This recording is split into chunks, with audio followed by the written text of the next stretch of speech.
fields that you see behind me is cultivated by seed and plantlets wherever we leave fields, is we try to farm as close to nature as possible. We do not use any herbicide or pesticide for that matter on any of our plants, on any of our fields. We are organic certified as well. Also, we prefer only using cultivated tea instead of doing wild harvesting and just taking out of nature and not putting back. So all our tea is cultivated. I have two types of honeybush in our tea fields that you can see. This is the Cyclopia gynostoides and this is the Cyclopia longifolia. They have two different ways of growing. Okay, the longifolia one and the gynostoides, they are both regrowers, which means that whenever you cut them or harvest them, they would re-sprout. Yeah, the insects that live on the honeybush tea also live on the wildflowers, the fynbos, and vice versa. So the seed pods that we also have to harvest to be able to get the seed to plant the plants. Okay, but so my dad is the visionary and I'm still learning to be one, but he was the starting point of this entire business. It was also my mom and his idea to start it and doing it organically and doing it sustainably and as close to nature as possible. But I'm only in this business actively for the past 2 years now. So everything is not new, but I'm still growing with the business as it develops. About 100 hectares of tea at the moment, but we do have other fields that we also can buy tea in, and they are organically certified as well.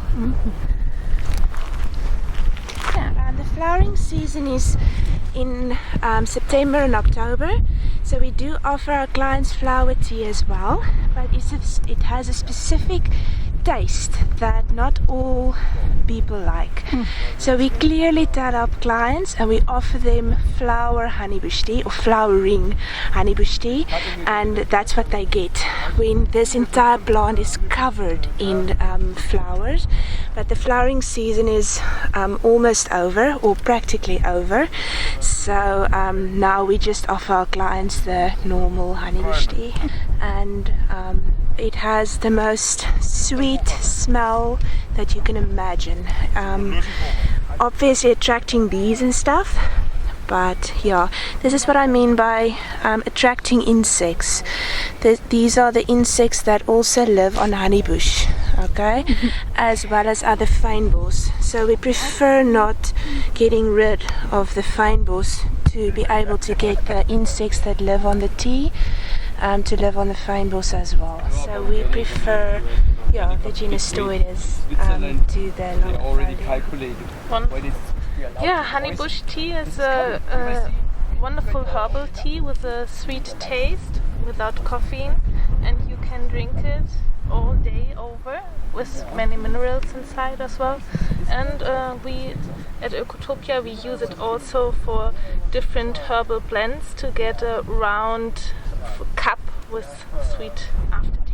I'm very impressed how this is grown in harmony with nature, with the other plants here surrounding them, and it's like a family field. And sustainable as well.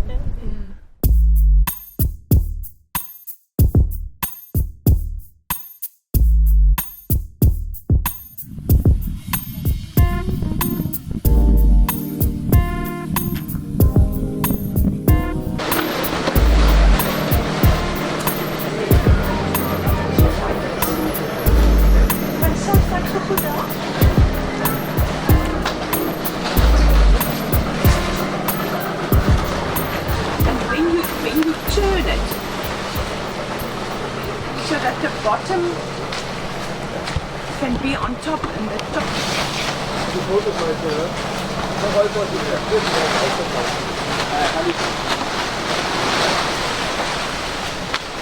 We had terrible winds And my husband said, but we had to do something about the wind, because the wind exports your tea for free wherever you want it to be. And then we erected these tunnels, and since then a peace has descended on this farm. But we sell it as tea and not as a medicine. And strangely enough, the first question that people ask you is, what does it help for? So I said, oh well, I use it as tea. But people have said that they benefited it for diabetes too. It isn't actually that the honeybush tea lowers your sugar levels, but it stabilizes it between too low and too high. But that hasn't been scientifically proved, so that news is just spread by word of mouth. There was a research done by a PhD student on breast cancer cells, and he took it to the lab and he treated them with honeybush, and they all died.